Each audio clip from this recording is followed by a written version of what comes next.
You're listening to The Luxury Item, the podcast on the business of luxury and the people and companies that are shaping the future of the luxury industry. Here's your host, Scott Kerr. Branded residences have evolved from a niche luxury add-on to hotels into a global asset class, offering affluent buyers high-end private homes with service standards that mirror a hotel and the perceived security and cachet of a well-known hospitality or luxury brand. My guest on The Luxury Item is Tina Necrason, Global Head of Branded Residential at Hyatt, and one of the industry's most respected architects of how affluent consumers live with luxury brands every day. Tina drives the company's branded residential strategy focused on expanding one of the fastest-growing segments in luxury real estate worldwide. She oversees a portfolio of more than 50 developments across brands including Park Hyatt, Thompson, The Standard, and others. With more than 2 decades shaping luxury branded residences at Hyatt, Montage International, Hilton, and Marriott, Tina helped define how hotel brands become lived-in everyday experiences for affluent homeowners around the world. Welcome to The Luxury Item, Tina. Thank you, Scott. It's a pleasure to be here today. Thank you so much for joining me. Branded residences are one of the most dynamic growth stories in luxury today, bringing together real estate, hospitality, and affluent consumer lifestyles. Is the expansion being led more by market pull from buyers or by strategic push from developers and hospitality, or luxury brands just looking to diversify and unlock new revenue streams? That's an interesting question because as we look at the growth of branded residences, it's really being driven by both sides. It's been very interesting, this evolution. You have, increased consumer demand for elevated, service-oriented living experiences, and this then coming together, this strong interest from hospitality brands and developers alike, really looking to extend this relationship with consumers beyond just a traditional hotel stay. So I often think about it in part because I've been in this segment of the business for many, many years now. Yeah. It's really this evolution. Like the first phase, developers sort of discovered the power of the economics, right, with the brands. Then you have consumers and sort of the next phase, really discovering the lifestyle value of a brand. And now you have everything. That's the strongest projects really have both. And as those come together, developers are accelerating the supply, but buyers are actually validating the category as well. So it's been to me, a very interesting evolution of how this has come together on the kind of push and pull strategic side of things. And over the last decade, we've watched luxury living move from owning a great address to plugging into a complete lifestyle ecosystem, the service, wellness, community, and convenience all bundled together. And branded residences and Hyatt have been one of the big beneficiaries of that shift. What are some of the long-running shifts in how affluent consumers live, spend, and just think about home that have fueled the rise of branded residences? Well, it certainly has, the definition, I think, of luxury alone has evolved. And it's moved from this sort of material ownership, like the real estate side of it, the more traditionally oriented, to the whole expansion of experience, the personalization, and really time well spent. I think so much about what we do and what we offer and how this comes together is really this connection points. And that connection comes from time and trust and service, the sense of community, if you will. So it's this change of how these come together. And, affluent customers really are increasingly, they have multiple homes. We know they're more geographically distributed in their lives. They don't really have tolerance for the hassle of the old maintenance of traditional second homes. All right. They have higher expectations around service and convenience. And a real desire, and I'm sure we'll talk about this later, for wellness and how that's integrated into their daily life in this interesting community, but also on their terms. So it's a very interesting sort of complex, coming together of these expectations of home and the definition of home and how they reflect, I think, the identity. Much the same way, actually, if you were to look at fashion or travel, restaurants, art, other luxury choices that are out there, they're very similar now. So instead of just owning a beautiful apartment in London, for example, the aspiration really comes alive and that people can just start living. So in the scarcest luxury component, I think as well, it's not just square footage anymore and how big something is, but it's time. How that becomes really the fundamental driver of what this all means in this new lifestyle and this shift that we've been seeing. I want to talk about the buyer psychology and decision drivers. Like most of the buyers you're talking to could easily afford a non-branded luxury property with the same views, the same finishes, Mhm. even in the same neighborhood. Yet they're often willing to pay that 20 to 30% more for a residence that carries a global hospitality or luxury brand name, plus a full service overlay on top of that. That suggests they're not just buying marble and square footage, they're paying to solve for something deeper in their lifestyle. What do you think that is? The reality is, it is no longer price per foot, it is lifestyle per foot. We know that there must be this emotional connection and a real feeling of fulfillment, and that can mean different things to different people and different motivations. What it what a brand does in my world is it represents the consistency and the quality across markets, and that's really valuable in this space for global buyers who have the wherewithal to purchase anywhere and they have a lot of choices. So that emotional connection, I think, plays a really significant role because they'll choose brands that align with their values and their experiences, their aspirations. So that residence actually becomes now an extension of their identity and their lifestyle. And that value proposition really is not the physical home to your point in question, but it's really that whole entire experience surrounding it. So they're looking for certainty, service, and belonging. And I think those are the key factors of why people are buying in these types of communities. You were brought into Hyatt as global head of branded residences in early 2025 at a moment when the branded residences sector is not just growing, it's maturing into a core part of how luxury hospitality shows up in people's everyday lives. Hyatt now has residences tied to brands like Park Hyatt, Thompson, The Standard, Miraval, and others, and more than 50 branded residential properties in the global pipeline. You've described your role as not just sourcing deals, but thinking very long term about how people are actually going to live in these places.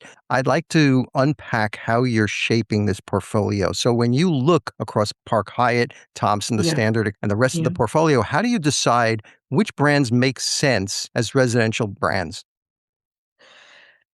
Well, I think there's a lot to consider, right? We know that residential in the Hyatt worlds, we're an extension of the hotel. We have a global footprint. We're in these amazing markets. We are rapidly expanding. And, I look at the future and our commitment and how we remain committed to redefining what it actually means to step into a modern world of your own. And it's delivering these residential experiences. They're personal, they're place driven, and they're powered by our hospitality.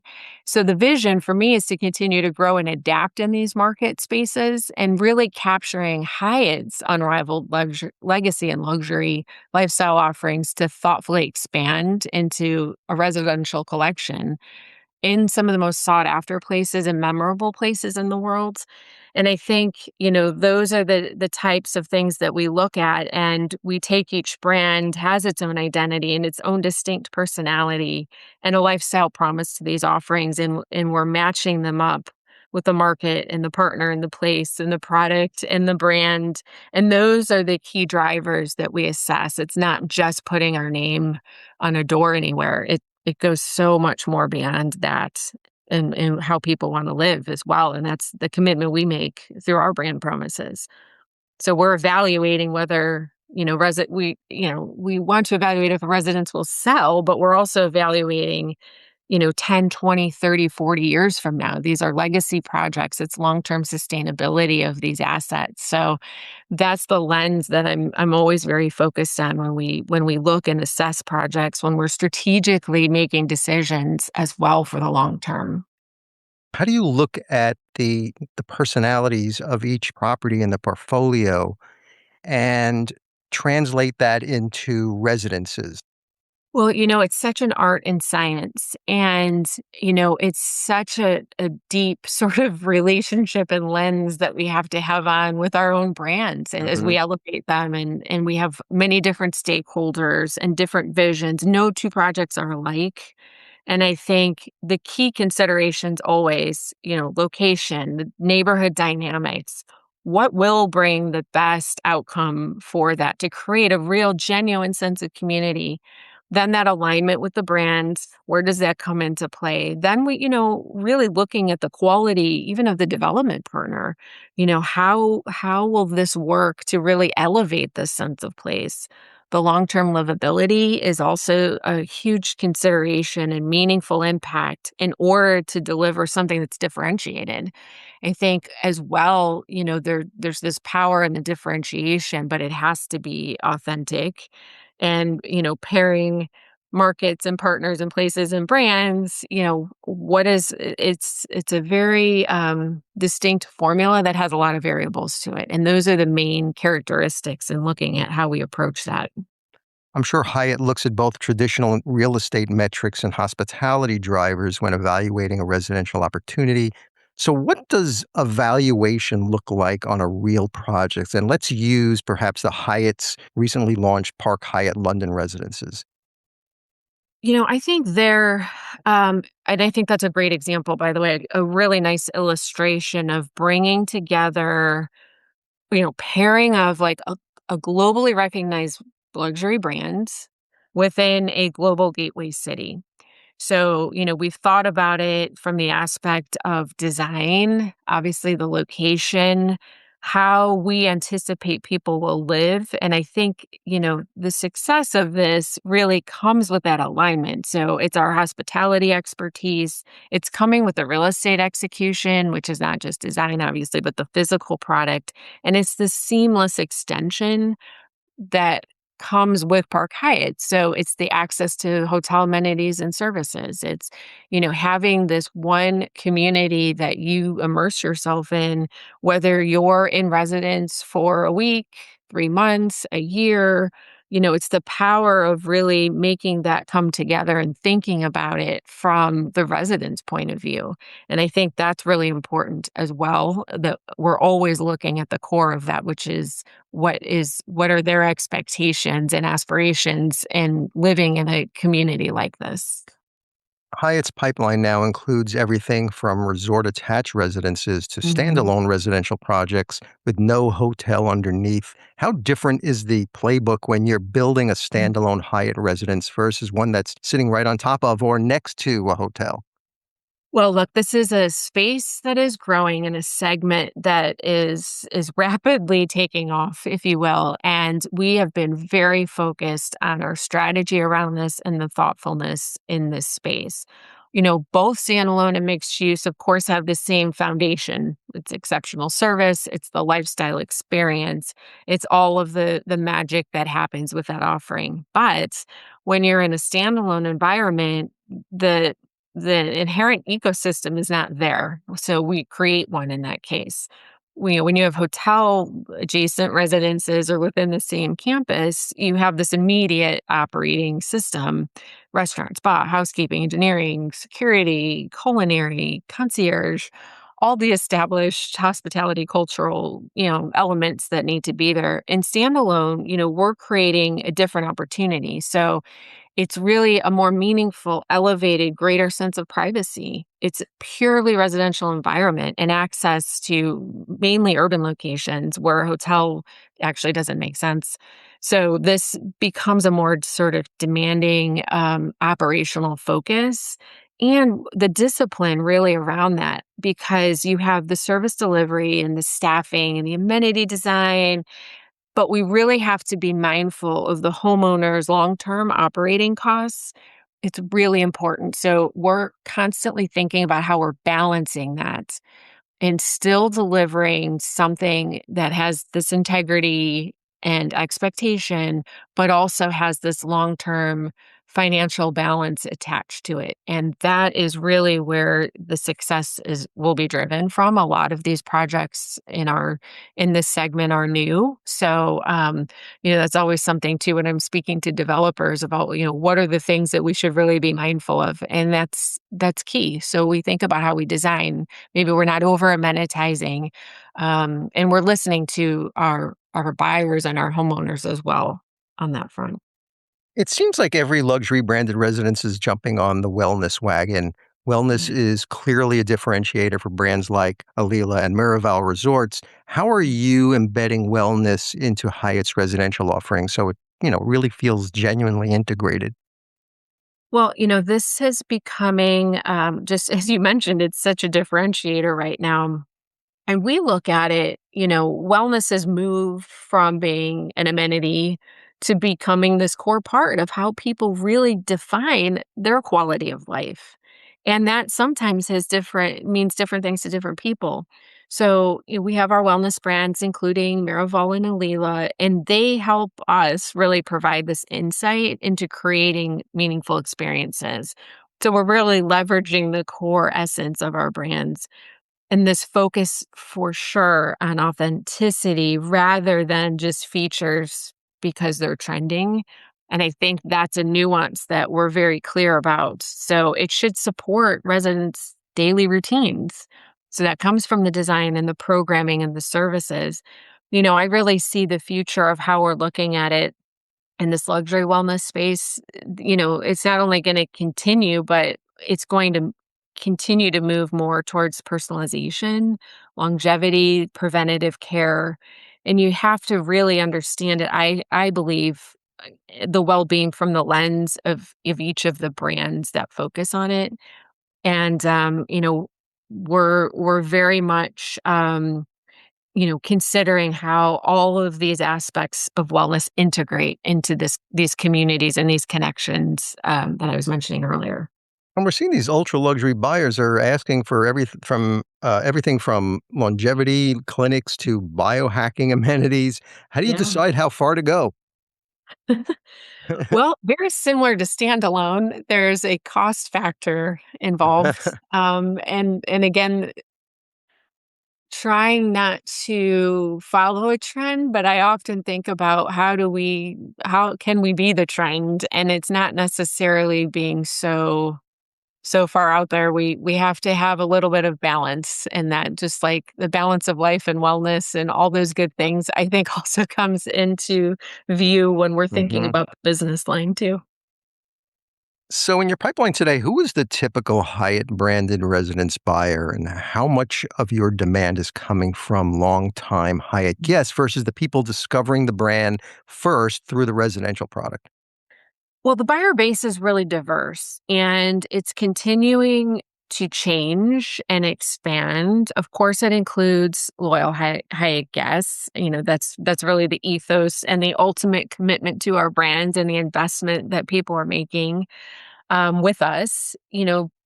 But beyond that as well, these are global, sophisticated travelers. They're investors. They're individuals looking for a lifestyle that are aligned with Hyatt values. The brand familiarity really creates that trust, but the residential experience also can introduce Hyatt to new audiences. And I think that's what is always so compelling that I see in even our own expansion. We also know we have the transfer of wealth that's happening that is truly meaningful in how we're catering to our owners and our Mhm. buyers who are looking to live with us. And everyone is looking for that flexibility, that global connectivity and homes that support multiple generations. And that really resonates within our brand offerings as well. I want to talk about the wealth transfer. Yeah. So, over the next decade, Gen X and millennials are expected to inherit trillions of dollars in real estate and other assets from the older generations, with Mhm. luxury property playing a really essential role. This influx of capital enables younger affluent buyers to trade up, add second Yeah. homes, and consider branded residences earlier in life than the previous cohorts. The core buyer base for branded residences is still high net worth and ultra high net worth. Are you starting to see the great wealth transfer unfolding with your buyers? Are they starting to skew younger? Absolutely. And it is very meaningful. really impactful, and something that we are keenly aware of. So we are thinking about how we adjust some of our offerings, the presentation, Hmm. some of our amenities, our programming, the level of personalization. The story is really, to me, less about this sort of sudden generational replacement, but it's really more about and somewhat how the definition of luxury is changing. These buyers are helping move expectations, I think, more towards personalization instead of, the formality and the traditional nature of these experiences. And it's much more about wellness and technology, and a lot of that, though, will disappear into that experience. And the community, the social connection becomes important. And it's that authenticity rather than, maybe status symbols. So it's becoming, to me, less, they're driving a lot of this, and it's becoming less performative, if you will, and Hmm. more personal. And the consumer doesn't necessarily want all of the service theater, they just want more relevance. And so we're really focused on how they're kind of redefining it for us. And, as an industry, we're adapting to that and how we communicate values to this newer generation. And the fact that we're still catering to our traditional buyer, and how do we make all of that work in one ecosystem? Um, we know we have something in common, which is the emotional connection. And I think everyone is, that's the commonality there, but it's absolutely having a moment, and it will continue to grow. You said in an interview about how the sales curve is changing, that real estate in these branded residence projects is increasingly selling when the hotel component opens rather than through heavy pre-sales 2 or 3 years out while the hotel is still under construction or even just getting financing. That now buyers don't always have that vision. They want to see it built, move-in ready, turnkey, all of Mhm. those things. So what do you think has changed? Is it about risk tolerance, the complexity of global life, expectations of instant gratification, or is it something else? Has the mindset changed of today's luxury buyer? Well, I think it's everything you just described. At the forefront of that. So seeing a completed product really, it allows buyers to understand the lifestyle experience. They're valuing now turnkey solutions and immediate access. We started seeing that during COVID. And the projects that we're selling and where people wanted to live was something that it was immediate. And so over time, not necessarily a direct correlation to today, but that mindset was starting to kind of set its stage, and I think the market has really shifted. It's selling a vision to a complete delivery experience. And what it does though is it requires developers and brands alike really to think differently, about the timing and the storytelling and the customer engagement. People want to buy reality, not aspiration, I think, really at the end of the day. So the power is in that feeling and seeing that experience. And we have to think about how that gets brought to life. Has that forced you to change your approach to buyers? It has in some ways. I think the timing and the sequence, I think it's a great opportunity. I mean, to be able to showcase, we can go back to London River Thames for a moment at Park Hyatt. The hotel is open and the residence is, the physical product has been delivered. And we can create an incredible experience for those who have expressed interest in living there. And that's everything from the moment you open the door and you exit your car and you're at the porte cochere and you're greeted by our Park Hyatt staff. And we can absolutely immerse people into that experience. And that emotional connection happens so quickly. And the trust. And I think just the sense of, security, and they could see the service aspects of it. I mean, it's real. And I think we're becoming more involved in the details around how we create that experience for people in real time. I was reading that Asia and parts of Eastern Europe, like Japan, Singapore, Vietnam, Croatia, and other places, as markets where you see real opportunity for unique Hyatt residences. What makes those markets particularly attractive for your model of hospitality infused living? I think global luxury consumers are increasingly seeking residences or real estate really in markets that offer, unique culture, lifestyle, and investment opportunities. So the strongest branded residences, in my view, and that we've been part of, really balance these what I call kind of global brand standards with local identity. So we see a lot of attractiveness, if you will, in some of these newer and growing markets that are either emerging or coming back or are new, where, we have these successful projects in this footprint that are rooted in communities like these. So they reflect the local architecture and the culture and the traditions. And to me as well, like, we're a global brand, and the global consistency doesn't necessarily mean global sameness, if you will. It's not a template. So for us, when I think about all of these new markets that we're seeing as opportunities, it's that authenticity that's really going to be critical for us to create that connection and the meaningful residential experience. There's been a huge growth surgence, particularly in a market like Dubai, UAE, Middle East, that has given North America a run in terms of the growth trajectory. I mean, just rapid growth. So, from an international perspective, Asia Pacific now, I mean, it's estimated that that's going to rise likely close to levels of the Americas, and likewise to Middle East, specifically in Dubai. And now we're seeing that is the greatest moment of growth. There's so many projects in pockets of Southeast Asia. I mean, really expansive. I think Europe will continue to thoughtfully expand. A lot of high barriers to entry in many of those markets, but the global footprint really is vast, and it's very exciting. Is there a project in the current Hyatt portfolio that for you kind of best captures where you want branded residences to go?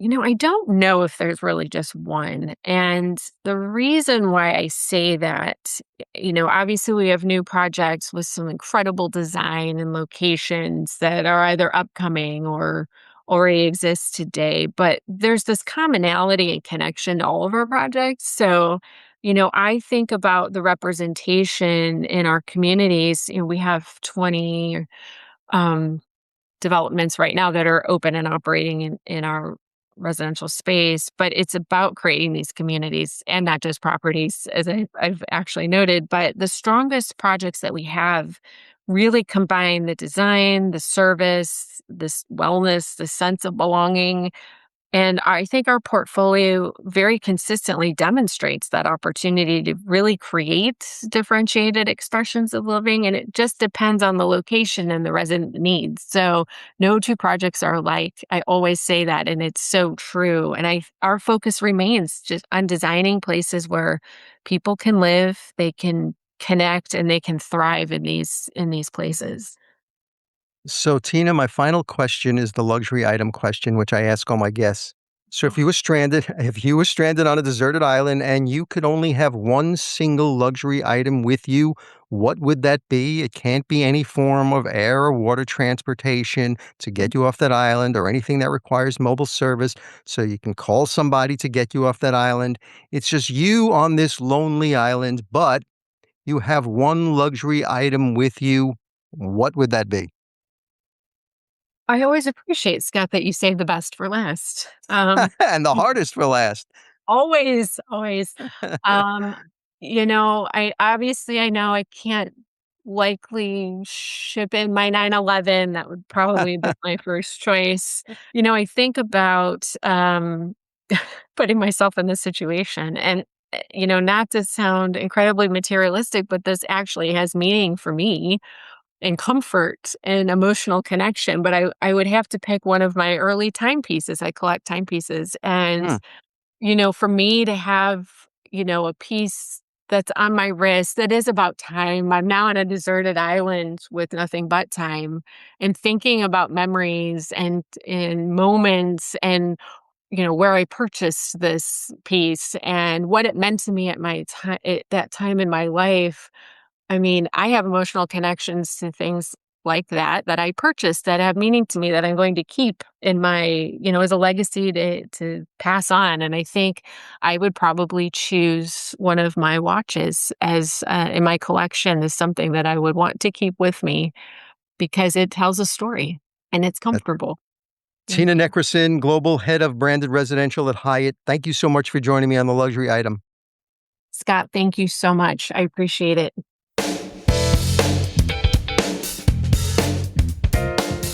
That's it for this episode of the Luxury Item Podcast. Thank you so much for listening. If you found this useful and entertaining, I would be really grateful if you can share it with a friend or colleague. I would love it if you subscribe so you never miss an episode. And while you're there, be sure to rate and review us on Apple Podcasts. It really helps other listeners find us. The Luxury Item Podcast is a production of Silvertone Consulting. I'm your host, Scott Kerr. Until next time.